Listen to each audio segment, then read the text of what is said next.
여러분 안녕하십니까? 오늘은 이사야서 41장 25절에 나와 있는 전번 시간에 언급한 북에서 일어나며 해돋는 곳에서 오리라. 이것이 한국, 일본, 중국, 몽고 쪽을 말하는 것이라는 말씀을 드렸고 65장 1절과 연관지어서 65장 1절이 대한민국을 말하는 것이 확실하기 때문에, 왜냐하면 65장 1절은 뜻으로 본 한국 역사에진 함석헌 선생님의 책을 보면 기독교 전례의 과정이 기록되는데 그 과정과 너무나도 일치하기 때문에 이 두 부분을 연관시켜 봤을 때 대한민국이라는 것을 제가 말씀드린 바 있습니다. 그런데 이사야 41장 25절 이 말씀을 오늘은 좀 더 깊이 있게 고찰을 해 보겠습니다.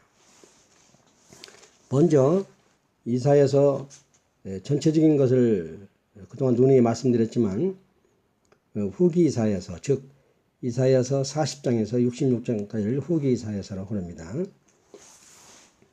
후기 이사야서 자체가 서론, 본론, 결론을 염두에 두고 산문처럼 읽으면 안 된다. 이건 교향곡처럼 주제를 제시를 하고 그 주제 제시하는 것을 전개해 나가며 또 전개하는 것을 계속 반복해 나가는 이러한 교향곡 같은 교향곡을 감상한 것 같은 그런 관점에서 이사야서, 후기 이사야서를 대해야지, 이해를 해야지 이해가 된다. 이 말씀을 논의 드린 바가 있습니다.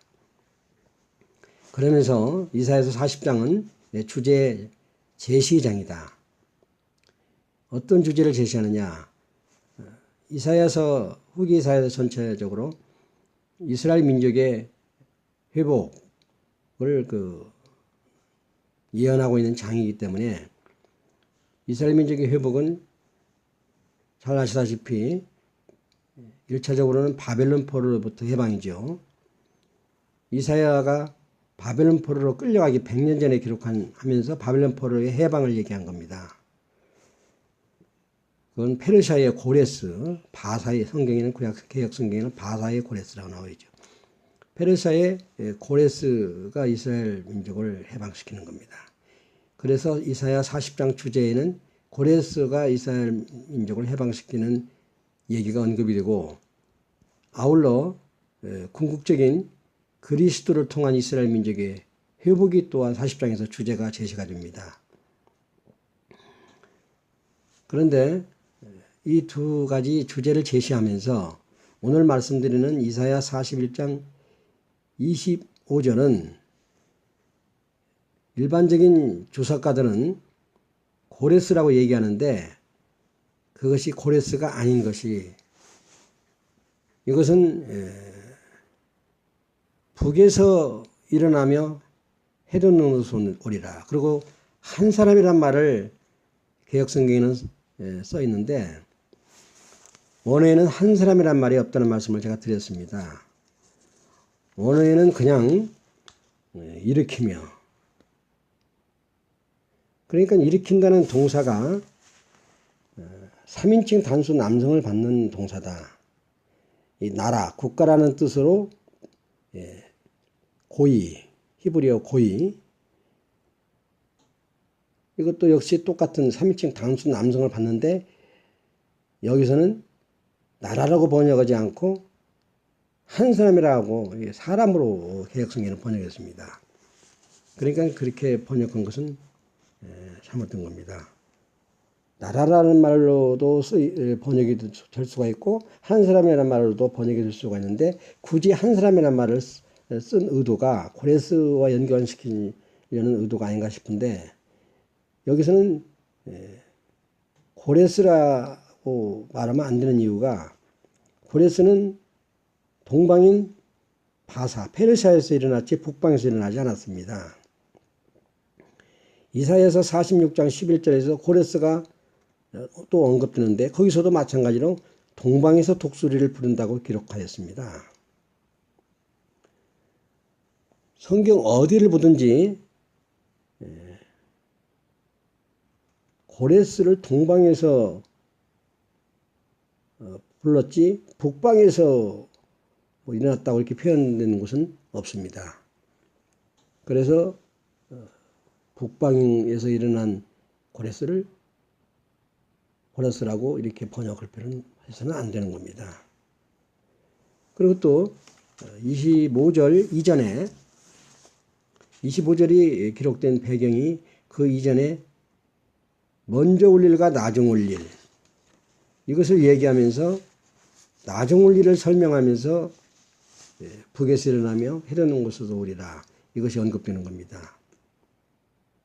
전자에 말씀드린 대로 이사야에서는 주제를 제시하고 주제를 전개해 나가는, 또 주제가 계속 반복되는 뒤풀이 설명하면서 주제 전개를 반복하는 형식이라고 말씀드린 바가 있고, 그 주제 자체가 고레스로부터 해방과 이스라엘 민족의 구원, 종국적인 메시아를 통한 구원이라고 말씀드렸고, 고레스로부터의 해방은 48장까지 언급이 됩니다. 그 이후는 이제 고레스에 관한 언급은 없습니다.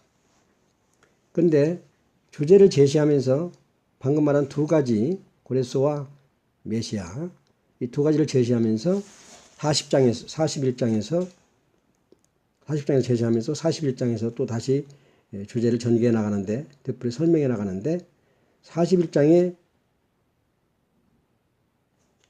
21절에서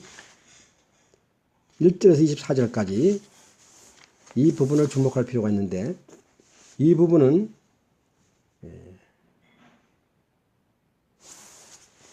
성경에 읽어보면은 나 여호와가, 잠시만요, 41장 21절에서 24절 이 대목이 굉장히 중요합니다. 이것을 제가 한번 읽어보겠습니다. 나 여호와가 말하노니 너희 우상들은 소송을 일으키라.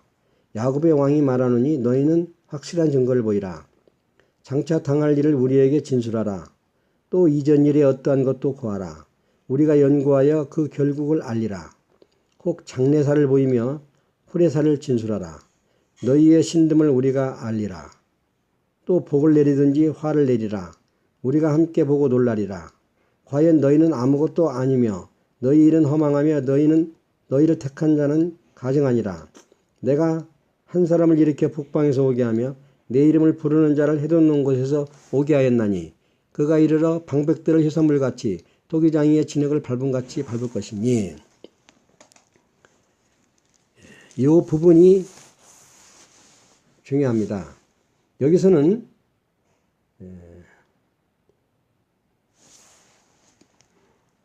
22절에서 23절이 이 번역상 문제가 있습니다. 원어의 번역대로 한다면은 영어로 더 포머 더 레터 이렇게 번역, 먼저 올 일과 나중 올 일, 전자와 후자 이렇게 번역이 되는 겁니다. 그러니까 전자는 고레스로부터의 해방이고 후자는 그리스도를 통한 종국적인 구원, 이렇게 해서 전자와 후자로 나눠서 여기는 설명하고 기록한 것입니다. 전자는 후자의 그림자라는 얘기죠. 다시 말해서 전자가 고레스로부터 해방이고 후자는 그리스도를 통한 종국적인 구원인데, 이것을 먼저 올 일과 나중 올 일, 전자와 후자로 기록했다 이겁니다. 개역성경에는 뭐 복잡하게 써놨는데 간단합니다. 영어에는 더 포머 더 레터, 전자와 후자. 그러니까 22절에 이전 일에, 이것이 전자입니다. 원어에는 전자. 그 다음에 23절에 후레사, 이건 후자입니다. 후자. 그러니까 이전 일로 번역한 것은 전자로 번역해야 많고,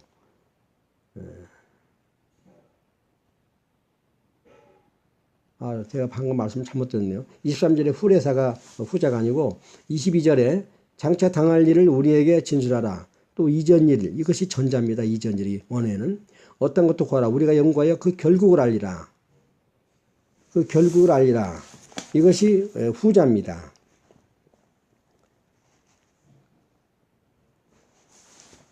그러니까 이전 일로 번역된 것이 전자.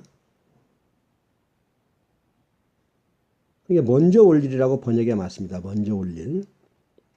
그 다음에 후자, 더 레터. 후자는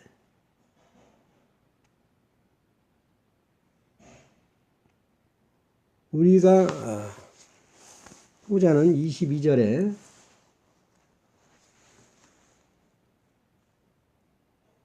그 결국을 알리라.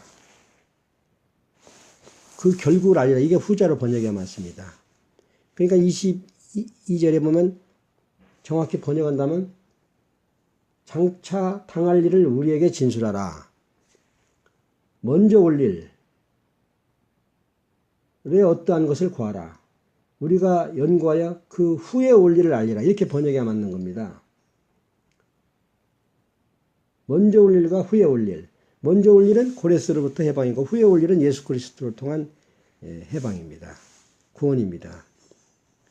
그러면서 후에 올 일에 대해서 앞으로 이제 계속 전개해 나가는데 중요한 것은 먼저 올 일이 고레스로부터 해방이고 고레스를 도구로 사용했다고 한다면 후에 올 일은 예수 그리스도를 통한 종국적인 구원인데 거기에 도구로 사용될 나라가 이제 뒤에서 설명이 됩니다. 25절을 바로 이어서 25절에 설명이 되지요. 내가 개혁성경에는 내가 한 사람을 일으켜 북방에서 오게 하며 내 이름을 부르는 자를 해놓는 곳에서 오게 하였느니 이게 후에 올 일에 즉 그리스도를 통한 종국적인 구원의 도구로 사용될 그 사람이 아니라 나라를 소개한 겁니다. 눈에 전자도 말씀드렸지만 한 사람이라고 원에는 안 되어 있습니다. 나라라고 번역을 해봤습니다. 나라. 굳이 나라라고 말도 쓸 수가 있고 한 사람이라는 말을 쓸 수가 있는데 여기 문맥상으로 봐서는 나라가 맞은데 굳이 나라를 빼더라도 내가 일으켜 북방에서 오게 하며 굳이 한 사람이라는 말로 번역할 필요가 없는 겁니다. 내 이름을 부르는 자를 해놓는 곳에도 오게 하였나니 그러니까 후에 올 일, 그 그리스도를 통한 종국적인 구원에 있어서 전에 올 일, 고레스를 통한 해방에 고레스가 도구로 사용됐듯이 후에 올 일, 예수 그리스도를 통한 후에 올 일 또 도구로 사용될 나라가 있다. 이것을 여기에서 소개하는 겁니다. 북방에서 오게 하며 해돋는 곳에서 오게 하였나니 북방에서 일으키며 해돋는 곳에서 오게 하였나니 이 부분이 후에 올 일에 대한 그리스도를 통한 구원의 고레스처럼 전에 올 일 바빌론으로부터 해방에 대해서 쓰임받은 고레스와 같이 후에 올 일 예수 그리스도를 통한 구원의 도구로 쓰일 나라가 전자와 후자에 대한 설명에서 소개가 되는 겁니다. 그러면서 27절 이사야 27절에 보면 내가 비로소 시온에 이르기를 너희는 보라 그들을 보라. 이 후에 올 일에 예수 그리스도 통한 구원의 도구로 사용될 나라를 계속해서 설명해 나가는 겁니다. 이 부분은 이사야 55장 5절에 이제 한 나라가 너에게로 달려올 것은 또 나라로 이제 소개가 되고 마지막에 65장 1절에 또 한 나라가 소개가 되고 이 세 부분이 후에 올 일에 이스라엘 민족을 구원하는데 구원은 이제 시기케어 이스라엘 민족이 구원되는데 도구로 사용될 나라가 설명이 되는 겁니다. 이 부분이 이스라엘 민족의 구원에 관해서 기록한 로마서 9장, 10장, 11장 특히 로마서 10장 19절에서 21절에 인용된 신명기서와 이사야서 그 중에서 이사야서 65장 1절이 인용이 되는데 그것을 이해하는 데 먼저 이사야서를 65장 1절을 이해하기 위해서 이사야서를 공부하는 과정에서 필수적으로 알아야 할 부분입니다. 대뜸 65장 1절만 가지고 우리가 이해하기보다는 그 65장 1절 이전에 이러한 언급이 되어 있는 한 나라에 대해서 언급이 되어 있는 부분을 우리가 이해해야지 65장 1절을 이해하고 65장 1절이 왜 이스라엘 민족의 구원과 관련된 로마서 10장 19절 20절이 인용이 되는가를 우리가 이해할 수 있는 겁니다. 그러니까 다시 반복해 말씀드린다면 이사야서는 40장은 이스라엘 민족의 고레스로부터 해방과 종국적인 구원을 예수 그리스도를 통한 구원을 주제를 제시한 장이고 41장은 주제를 전개해 나가는 장인데 41장 21절에서 25절까지 이 부분은 먼저 올 일과 나중 올 일로 이것을 구분해서 먼저 올 일은 고레스로부터 해방, 나중 올 일은 후에 올 일은 예수 그리스도를 통한 구원. 먼저 올 일이 고레스를 통한 고레스가 도구로 사용됐듯이 후에 올 일은 한 나라, 복에서 일어나며 해전농구에서 오는 한 나라가 도구로 사용된다. 그리고 번역상에 22절이 이전 일, 이게 아니고 먼저 올 일. 그 다음에 이어서 22절에 그 결국을 알리라. 이게 아니라 더 레터, 더 포머 더 레터. 먼저 올 일과 나중 올 일. 전자와 후자로 번역해야 맞다는 말씀을 드리는 거고 전자는 고레스로부터 해방, 후자는 예수 그리스도를 통한 구원.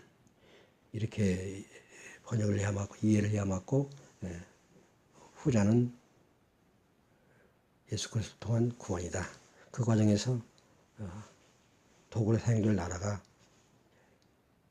55장 5절과 65장 1절 또 방금 말씀드린 41장 25절에 언급이 된다. 이 세 가지가 연관되어 있다. 이것이 로마서의 10장 21절에 20절에 언급된 이스라엘 민족의 구원에 관해서 이사야서를 이해하는데 전제 조건이다. 또 이 말씀을 제가 드리는 겁니다. 도서 업적은 오늘은 이걸로 마치겠습니다. 감사합니다.